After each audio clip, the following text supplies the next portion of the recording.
Hello and welcome to Spotlight on Education. I'm Dr. Jon Kopko, Superintendent of the East Brunswick Public Schools, and your host for the program. Once again, this month, my two special guests are Mr. Hank Stankiewicz, who is our Supervisor of Technical, Business, and Computer Education in the school district, and our District Supervisor of Science and Gifted and Talented, Mr. Tom Smith. We have them back in the studio this month to discuss technology in our secondary schools. If you recall, last month we provided an overview of what was going on and happening in the elementary schools. So Tom, I'd like to begin with you, and perhaps you could tell us how technology is being integrated into our science curriculum. Sure. At Churchill Junior High School, our 9th grade physical science program is a program that is computer-based. Basically what the computer does is runs a laser disc player which contains a large portion of the curriculum. So students can actually see physical science concepts illustrated by common events that they're familiar with. We hope in the near future, in the next couple of months, to have a weather satellite at Churchill for the 8th grade science program that will enable children to download live weather data from geostationary and polar orbiting satellites directly into the classroom. So it's real-time data that they can then analyze as part of a unit of meteorology in the earth science classes. At the high school, we have 6 new science rooms that were recently constructed, and they were constructed with a mind towards technology. They have been networked to a file server that contains all the software that's being used by the teachers. The software is available to students and teachers. We have a program called Foolproof, which allows teachers to keep secure documents that shouldn't be viewed by students. Students can log on with a password and access such programs as Microsoft Works for word processing, Cricket Graph, which is used for data analysis and graphing of the data that's collected in experiments, a program called Interactive Physics, and several other pieces of software that it's appropriate to physics and biology, since those are the main classes in the wing of the building. We also have CD-ROM players in biology, which illustrate particular topics, biological concepts such as human anatomy and physiology, or photosynthesis, or cell biology. We have a very innovative program called Voyager 2, which is a software program used in the astronomy classes. So students can look at the sky, they can change the date, they can change parameters of location, and they can see the sky from many different areas within the solar system. They can also look at planets, the moon, the sun.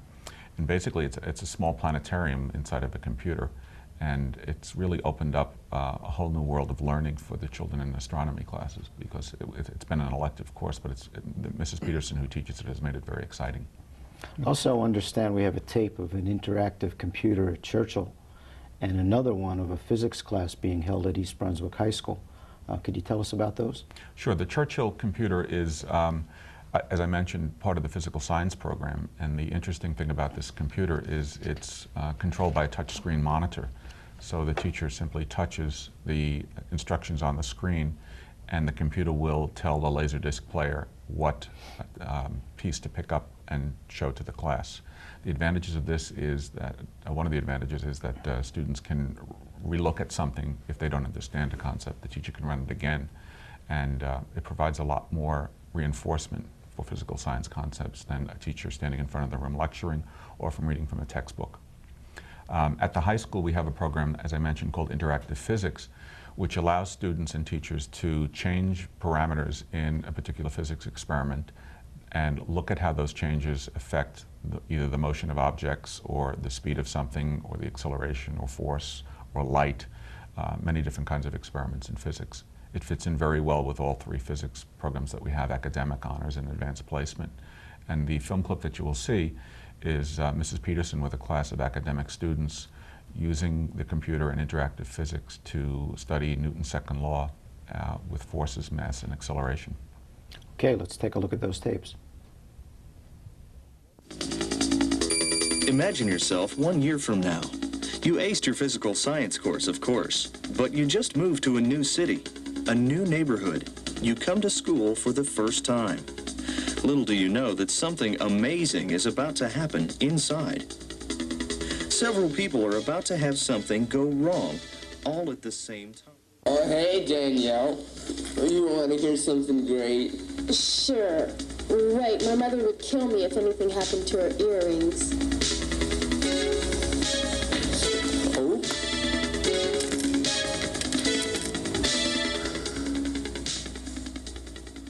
Okay, what can you use to help Danielle retrieve her earring?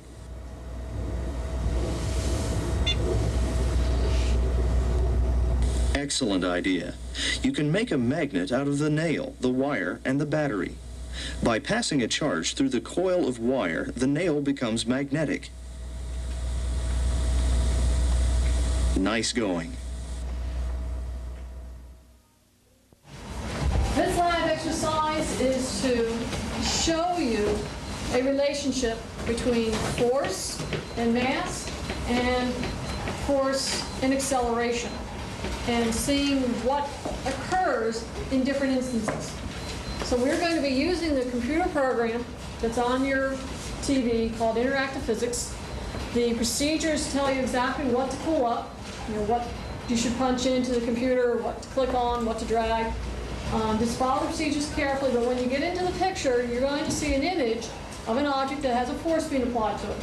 And you're going to create different scenarios. You're either going to be changing the mass of the object, or you're going to be changing the force on that object, and see how the acceleration changes. Once you have collected the data for the acceleration and mass, you're then going to your Cricut program, which we have used to learn how to graph our materials. Once you graph your material, put the data in and graph it, you're going to then identify the relationship between acceleration and mass and force and acceleration. So you can see what the relationship is and how we come up with the equation for Newton's second law, F is equal to mf. So our objective is to collect the data and analyze it. But we're going to use a simulation that's created by the Interactive Physics program. Now I'll be walking around from group to group to see if there's any problems or concerns as you are working in your groups. Now the arrow indicates the size of the force. So let's go back to constraint 3. And on constraint 3 we're going to change that to 70. Now watch what happens to the arrow. 70. The first one is we start off at 70. And now run it. All right, now see what happened to the arrow. The arrow got much larger because it corresponds to the size of the force that's being applied. Now what we need to do is to reset the click on this. You have to click on your box and then reset again. So starting with 30. Hit reset. You did. Okay, now pull down measure, because now we want a particular set of data. We could pick out any one of these or all 3 of them if we want to, but we only want acceleration. So click on acceleration, and we want only in the X graph because we want to be dealing with horizontal, not vertical and horizontal. Now we're going to change our graph that we have here to just reading digital. So you're going to pull up to digital. Now we're just going to get a number. Now this is the number that one of you is going to record each time you change the force. Now you can run the program. What is that number? And as you can recognize, as the force is a very large force, and moving this object very slowly, though, basically across the screen, because you got an acceleration of 2.33, and that force is staying consistent. Or the acceleration is force staying consistent, so the acceleration is staying consistent. So now we're going to click on here. Did someone record? First, we have to record that 2.33. Do I make a chart like that? Yes. All right, now you can rerun the program. And now you can see that as the mass got larger, what happened to the acceleration? It went down. All right, it got slower. Now, how much slower did it get? What relationship? You won't see it until you plot the information on the graph. So you have to continue this 7 more times.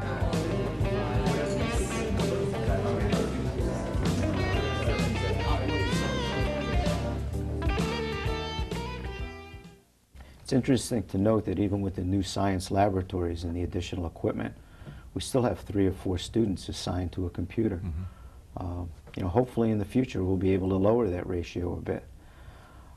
Hank, what about the courses in the technology department? What new equipment has been purchased and how is it being used? Okay, John, as you're well aware, since you're the chairperson of the Technology Steering Committee and we're responsible for most of this, we're in the 2nd year of our 5-year plan for implementing and putting technology into the classrooms. We're pretty much on target, but we still have a ways to go. And our main theme or goal is to try and put technology into the classrooms into as many hands as we possibly can. And in doing that on the secondary level, we've made some pretty good strides. What we've done it in several steps, and the first one was to try and get it into as many hands of people as we could. We implemented computers into the media centers. The Technology Steering Committee felt that by allowing the media centers to put several banks of computers in there, most kids and staff would be able to actually get the use of it. You'll see how this was accomplished in a later show. We also put large group instruction computers and TVs into several other classrooms in social studies and science throughout the district.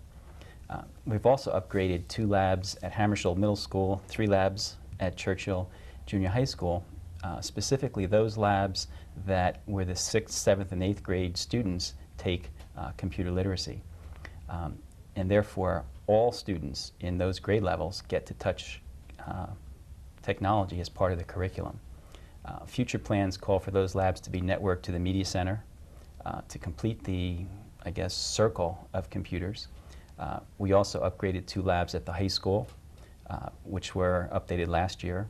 We updated a lab in business education, which was updated through a grant from Dr. Klugerman in the adult school. To further enhance communications throughout the district, work is also underway to expand ParentLink, our homeschool communication system, which will allow us to tie the complete district together for voice and also data. What you'll be seeing on the video clips are portions of 2 classes. The first at Churchill, called Communications Technology, taught by Mr. Ray Topolewski. In this class, students are taught the rudiments of using multimedia tools for producing a product. The first project includes using computers and graphics to produce a business card. And what you'll be seeing is students bringing graphics into a program, adding text to it, and creating end product. You'll also, they also use video and other forms of technology as part of that curriculum or part of that class. The next clip was taken in the graphics class at the high school, which is taught by Mr. Bill Williamson. And in that class, you're going to see Bill using a 27-inch TV monitor connected to a computer, and he'll be using a remote mouse, so he won't even be near the computer as he's teaching the class. And in that class, you'll also see students using the computer as a tool to create an end product. They'll be using painting tools to complete their project, something that they will be working on or creating themselves rather than actually importing graphics. You'll also see them in that particular class being able to use scanners and importing graphics into a project to complete their project. And the end product is they'll have a finished product. Great, let's see those tapes. Sure. What's another name for the command key? The one with the apple? And click. So you hold down the command key and click, and you zoom in automatically, and this is full size. You're going to bring in the picture, import graphic, go to the desktop, find there's the picture.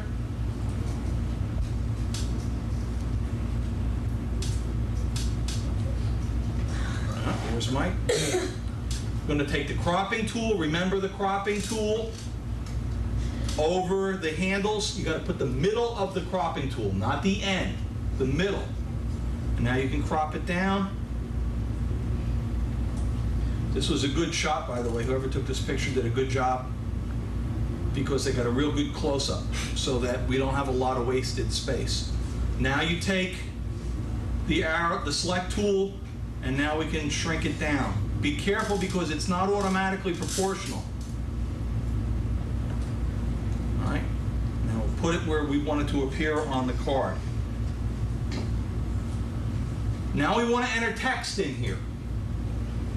When we go to the insertion tool like we're used to using in a word processor, if we come down over the area, we can't insert it, we can't make text. Desktop publishing programs are different in that they're designed to combine graphics and text together. And you can bring both of them in from outside sources Or, as we're going to do, we're going to enter the text from within the program. So what we need to do is make a box for the text to go in, and we press the T, which is a text box, and we're going to draw a text box. Now we can go in and we take the insertion tool, and when we go over that box, it changes. We just click. Now we get the insertion just blinking, right? And now we can type.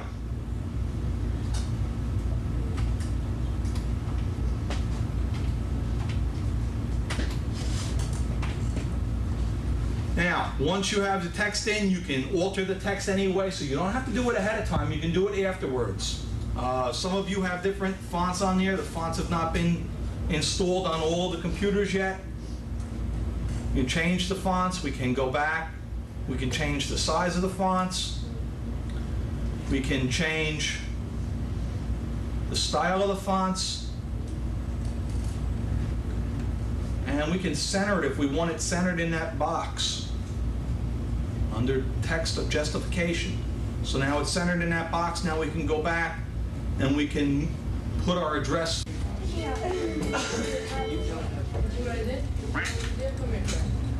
you are. Okay, now file, save as. Now you go find your disk, okay? Oh, you're already on your disk, so it's fine. Just title your picture.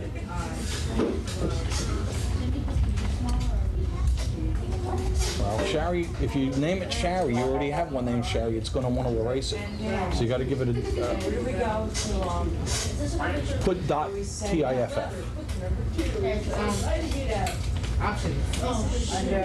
Okay, now make it a TIFF. Grayscale it already is. Okay, now save it. When that's done, all we got to do is just, you can just drag your disk to the garbage can. That'll eject it, and then you go back and you can start working on yours. All right, who else needs to go get their picture? All right.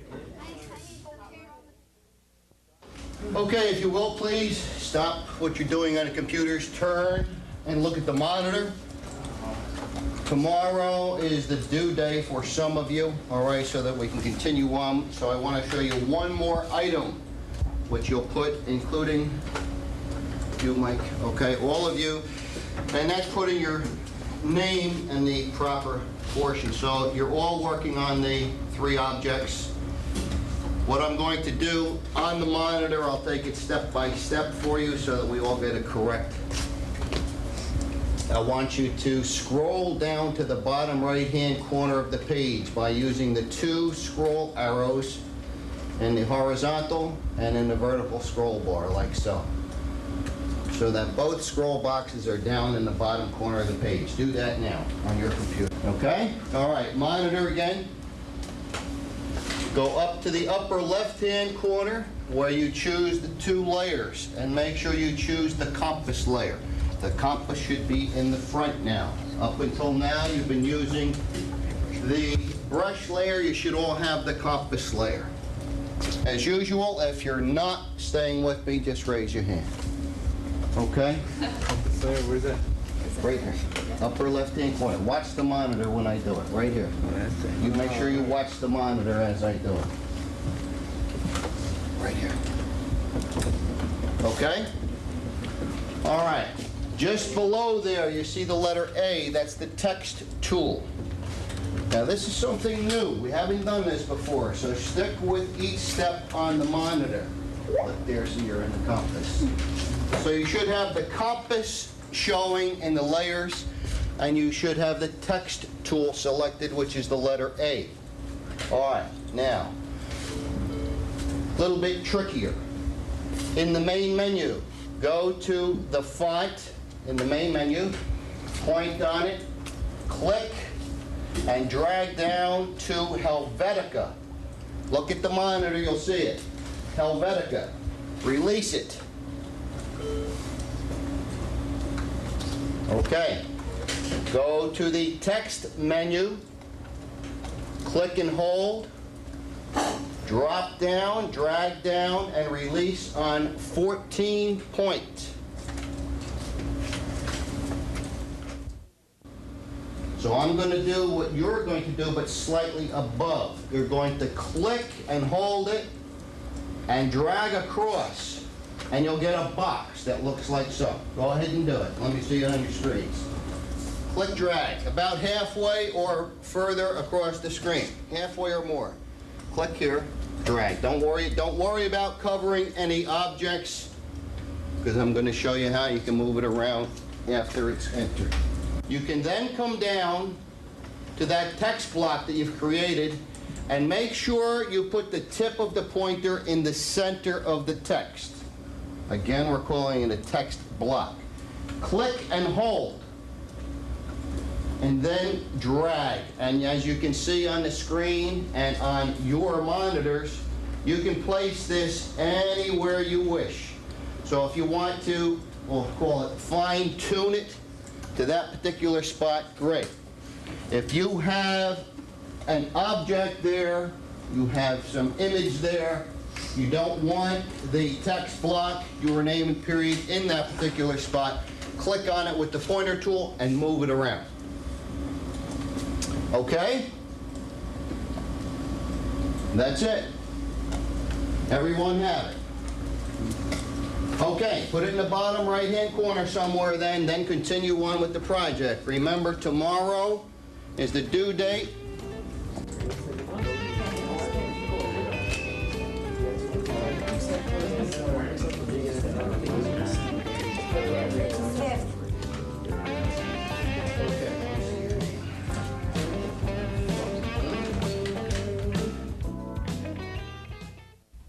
Now that we've seen some of the current uses of technology in our schools, Hank, could you tell us what we have planned for the future? Oh, sure. We are reconvening the Technology Steering Committee for the 95-96 school year to continue updating our 5-year plan. With only 3 years of plans remaining, we need to add at least 2 more years to stay current. Plans should call for increasing technology at the elementary level. The kindergartners who have computers, which we saw before, will need to update them into the first grade. The first graders are going to need ready classrooms. We also need to continue adding technology to classrooms for use with large screen projection all across the district. Our teaching stations, our commitment to technology really calls for updating everything we can possibly do to get more technology into the hands of as many students and as many staff as we possibly can. Our main goal is to increase technology as a tool and get everybody using it. And that's what we're going to try and do with this new committee. Well, thank you both very much for all of the information that you've provided to our audience, both in our last show and also today. It's just truly astounding, the progress that we've made, and I think you're both to be commended for the work that you've done and for moving us along in the area of technology, which is so important. To our audience, I'd like to say that we will in the future be illustrating how technology really impacts on our social studies program and also in our media centers. I hope you'll be back with me again next month when our focus will be the Character Counts program at Hammersholt Middle School. In the meantime, on behalf of everyone associated with the East Brunswick Public Schools, we'd like to wish everyone a very, very happy holiday and a happy, safe, and enjoyable New Year.